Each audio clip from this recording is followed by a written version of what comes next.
Di Marco finisce qui. Benfica 3, Inter 3, una partita incredibile, una partita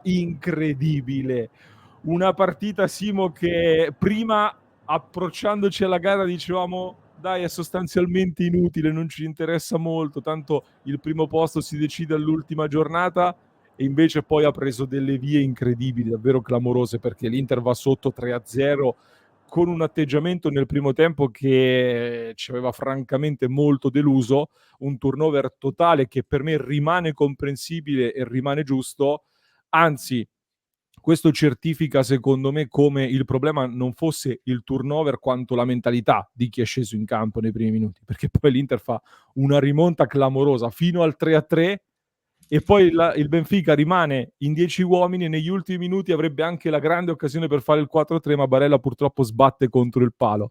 È successo davvero di tutto, l'Inter che è andata all'inferno ed è tornata e si porta a casa un punto, comunque da cui che non smuove tanto in termini di classifica perché comunque l'Inter adesso dovrà andare a battere la Real Sociedad nell'ultima giornata, oppure se non vado errato anche un pareggio 3-3 per esempio dovrebbe bastare poi all'ultima giornata per passare, se non vado errato.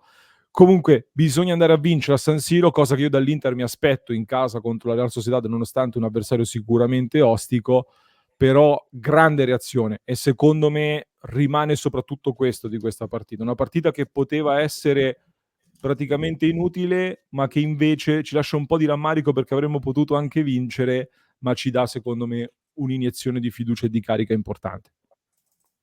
Decisamente sì. Queste sono le classiche partite dove portano a casa entrambe un punto, ma escono in maniera completamente opposta. Il Benfica che dopo peraltro una prima fase di Champions pessima con 0 punti, che da 3-0 in casa chiude 3-3, ne esce veramente a pezzi. E l'Inter al contrario, nonostante una gara tecnicamente inutile, che era stata chiusa nel primo tempo 3-0, finisce 3-3 con a pochi centimetri dal 3-4. Questa è una bellissima notizia. Io non so che tipo di conseguenza avrebbe avuto il 3-0, perché come dicevo già nell'intervallo, se tu scegli di mettere in campo tutte le riserve, vuol dire che hai anche in mente il fatto che possa anche accadere qualcosa di molto negativo, perché è plausibile.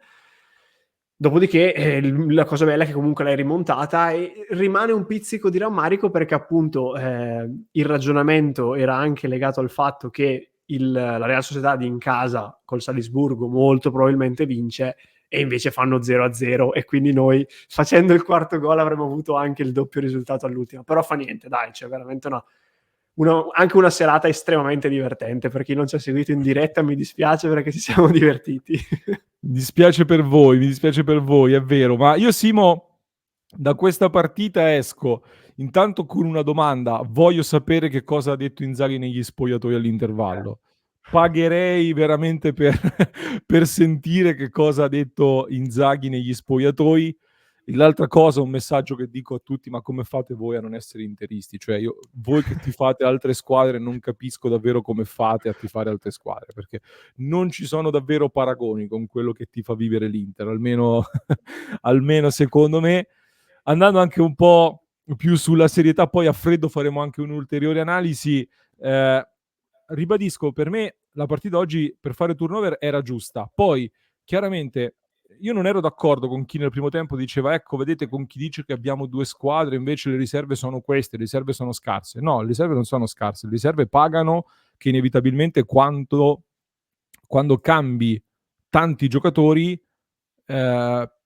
le distanze si perdono, gli equilibri cambiano. Io un conto è valutare un Frattesi che mi gioca con altri 10 titolari, un conto è valutare un Frattesi buttato in una squadra che non ha mai giocato insieme. Per quanto Frattesi per me è stato il migliore nel primo tempo e alla fine poi è stato anche il migliore di tutta la partita perché trova anche un gol, un bellissimo gol con un ottimo inserimento che accende definitivamente la rimonta, ecco.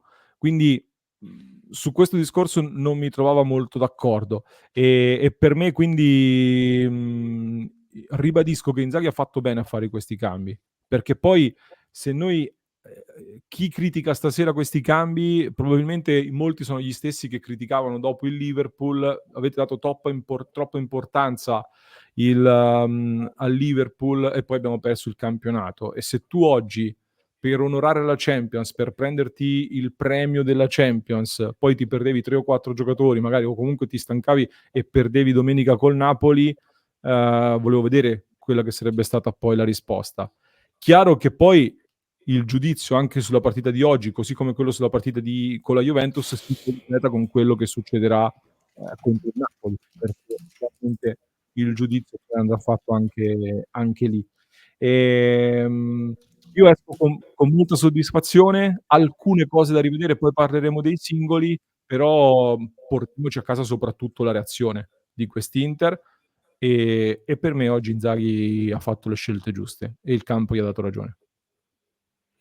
Sì, condivido al 100%, ma lo dicevo ancora nell'intervallo, nonostante il risultato, non ho mai perso di vista il fatto che questa partita non era fondamentalmente utile. Poi lasciamo perdere che la Real Sociedad purtroppo ha pareggiato, quindi se avessimo vinto avremmo avuto il vantaggio del doppio risultato nell'ultima. Però a bocce ferme tu cominciavi con una probabile vittoria della Real Sociedad e una partita che capitava nel mezzo fra Torino e Napoli ed inevitabilmente, anche in virtù del cammino che ti sei meritato nelle prime giornate che ti ha portato a qualificarti con 2 turni d'anticipo, era la partita giusta in cui fare turnover. Poi, come dicevamo all'intervallo, è evidente che non si possa accettare di finire 5-6-0. Fosse finita così, per quanto logiche queste scelte, avremmo dovuto fare delle riflessioni. Però comunque la scelta era corretta, perché se tu oggi metti in campo i titolari e stravinci, sì, sei contento, poi magari vai a Napoli, non duri 90 minuti perché sei stanco e perdi a Napoli. Avremmo preferito questo? Non credo. E quindi poi anche sul discorso delle due squadre, il fatto che le riserve in blocco non rendano tanto quanto inserite gradualmente, 2-3 alla volta, penso sia un ragionamento elementare, e che abbiamo anche avuto peraltro altri casi in passato che ce l'hanno dimostrato. In ogni caso, dal 3-0 al 3-2 lo fanno quelle stesse riserve che nel primo tempo avevano fatto molto male. Quindi anche qui chi si era affrettato all'intervallo a dire fanno tutti schifo, forse no. Forse è stato un primo tempo, era difficile dirlo all'intervallo perché chiaramente a caldo, poi voglio vedere, però evidentemente era stato anche un primo tempo davvero un po' particolare in cui loro ti fanno i primi 2 tiri, ti fanno 2 gol, tu sei un attimo scombussolato, hai un portiere che è la prima presenza con te, un centrale molto giovane, un mediano giovane, non era facile, però poi l'hai recuperata e questo non è assolutamente banale. E adesso aggiungiamo un altro paio di note. Prima ringrazio De Pica Pica che ci sostiene sempre sul fischio finale, grazie di cuore. Testa alla prossima, Forza Inter, e che prossima, verrebbe da dire ovviamente. Grazie De Pica Pica, grazie Dante che ha regalato un altro abbonamento a Passione Inter, grazie mille Dante e a tutti voi che ci sostenete. Grazie Massimiliano, ama la pazza Inter e oggi ci sta più che mai, assolutamente. Grazie di cuore al nostro Massimiliano Brandoli o Brandoli, dimmi l'accento qual è corretto. Grazie davvero di cuore Massimiliano per il grande sostegno.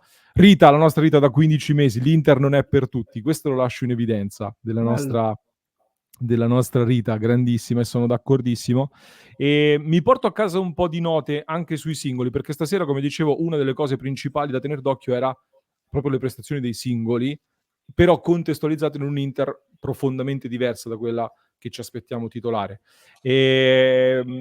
Arnautovic si sblocca, non ha fatto una grande partita secondo me, però il fatto che si sblocchi e che metta dentro quel tassellino che dà il via alla rimonta va tenuto d'occhio, cioè alla fine dall'attaccante noi ci aspettiamo che segni. Prestazione per larghi tratti è stata assente, anche perché sono mancati i rifornimenti, ha avuto un'opportunità davanti a Trubin che non ha sfruttato al meglio, però poi anche con un pizzico di fortuna il gol lo mette dentro e per gli attaccanti per me è molto importante segnare. Sanchez segna sul rigore, anche lui non ha fatto una grande prestazione, secondo me gli salviamo il gol. Frattesi migliore in campo, per me. Nel primo tempo attento in fase difensiva, quello più agguerrito, l'unico che ha lottato sempre. Ci metto dietro anche Darmian, che noi elogiamo sempre perché è un grande jolly, perché fa tutte le cose, lo trovi ovunque, ti fa tanta legna, tanta quantità, ma poi è molto bravo anche tecnicamente e spesso questa cosa viene sottovalutata. Fa un lancio per Sanchez che è preziosissimo, che ci fa sbloccare la partita, e quindi Darmian pure lo sottolineo. Sugli altri Klassen si è nascosto stasera e mi aspettavo di più da uno che si gioca una chance importante. Aslani purtroppo errore gravissimo in occasione del 2-0 e un'altra sventagliata totalmente sbagliata che gli farà prendere delle critiche, e anche lui deve crescere nel farsi trovare tra le linee, nel farsi trovare protagonista nella costruzione, perché non deve essere la difesa a 3, secondo me, a costruire, soprattutto quando non hai Pavard e Bastoni, ma deve essere soprattutto il regista a prendersi più responsabilità. E Bissek, Simo, alterno, perché è partito malissimo.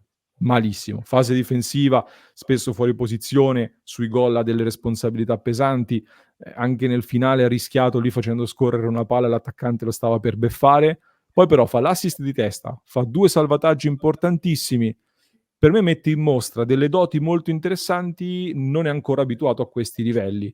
Io queste sono un po' le note che mi porto a casa da questa partita, mentre ringrazio anche Thomas, la pazza Inter di cui siamo innamorati tutti. Grazie Thomas, lo lasciamo in evidenza. E Simo, dimmi tu, che mi dici? Sì, su Bissek è abbastanza evidente, fa proprio degli errori, un po' di inesperienza, ed è normale perché arriva comunque dal campionato danese.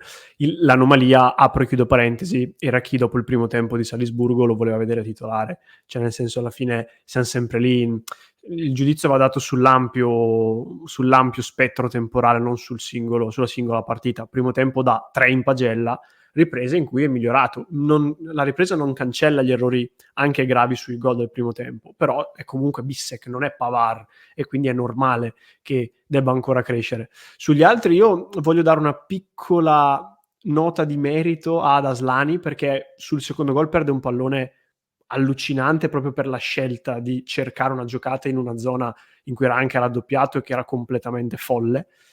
Però fino alla fine, fino in fondo si propone ai compagni, si fa trovare, ha fatto tantissime sventagliate col sinistro a cercare Quadrado dopo 90 minuti di partita, tutte cose non banali, quindi riparta da qui, poi chiaramente deve ancora migliorare e ha davanti un maestro assoluto per poter migliorare. Chiudo con un flash anche su Carlos Augusto, perché nel primo tempo anche lui chiaramente è affondato nella mediocrità, per usare un termine gentile, della squadra. Nella ripresa, quando la squadra ha cominciato a carburare, anche lui ho iniziato a rivederlo con una gamba un po' più sciolta e un pochino più sbloccato. Non la miglior partita della sua carriera, chiaramente, però è l'ennesima dimostrazione che il primo tempo ha dato dei giudizi troppo circoscritti ad un qualcosa di surreale per essere definitivi. Carlos Augusto, così come tutti gli altri, non sono quelli del primo tempo di oggi, e questa è una bella notizia. E adesso, quindi l'Inter sarà a 11 punti in classifica come la Real Sociedad, di fatto all'ultima giornata, quindi a San Siro, come dicevamo, l'Inter deve vincere per arrivare prima o pareggiare 3-3, perché poi con la differenza reti andresti in vantaggio negli scontri diretti, se non vado errato a livello di criteri. Fatto sta comunque che sarà fondamentale l'ultima giornata, primo posto importantissimo in questo girone, perché arrivando primo ti vai ad evitare delle squadre veramente forti, veramente importanti negli ottavi di finale di Champions League. Poi faremo il quadro completo. La partita con la Real Sociedad si giocherà il 12 dicembre, quindi adesso l'Inter in calendario, Simo, ha Napoli in trasferta, Udinese a San Siro, Inter Real Sociedad e poi Lazio-Inter. Settimana intensa, diciamo la fortuna è quella di giocare Udinese Real Sociedad entrambe a San Siro, e quindi una partita, quella sarà veramente decisiva, ecco. E se non sbaglio la Lazio ha l'Atletico Madrid a Madrid, anche lei per giocarsi il primo posto nel girone prima di Lazio-Inter, quindi da quel punto di vista cominciamo perlomeno alla pari.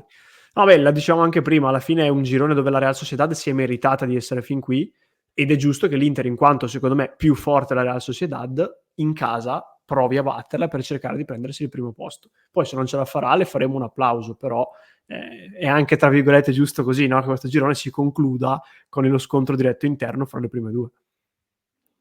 Esattamente, e chiudiamo questa live dicendo che questa clip dicendo che certo passare dagli umori del primo tempo al rammarico per il palo di Barella è roba è roba veramente da interisti. Il rammarico, ecco, speriamo di non doverlo pagare caro, perché io quella preoccupazione lì sempre ce l'ho, nel senso che se non arrivi primo magari tra questa partita qui, il fatto che col Benfica all'andata hai fatto solo 1-0 quando li avevi dominati e potevi fare una differenza reti molto migliore, speriamo di non doverla pagare, perché sarebbe davvero un peccato e non ce lo meritiamo. Però ulteriore dimostrazione di come quest'Inter, guidata da Simone Inzaghi, si prende gli ottavi di finale di Champions e lotta per il primo posto con 2 giornate d'anticipo, avendo schierato in 3 partite su 5 la formazione non titolare, ma forse su 4 partite su 5, perché anche con la Real Sociedad dall'inizio era formazione un po' rivista e rivisitata. Questo la dice lunga sui passi in avanti che sono stati fatti a livello di rotazioni, ma anche su il tentativo di integrare tutti, che sta prendendo sempre più piede. Se non hai altro da aggiungere, Simo, direi che possiamo chiudere qui. Sì. E allora fateci sapere nei commenti chi è stato il migliore e il peggiore secondo voi, poi faremo a parte le pagelle e con tutti i voti ai giocatori scesi in campo, e poi andremo ad analizzare tutto il resto nei prossimi contenuti, per cui vi aspettiamo sul nostro canale. Mi raccomando, iscrivetevi se non l'avete ancora fatto e entrate a far parte del club di Passione Inter, www.passioneinter.club. Se non ci siete già, ecco, vi state perdendo una grande community di interisti da tutto il mondo, e quindi vi aspettiamo lì, mi raccomando.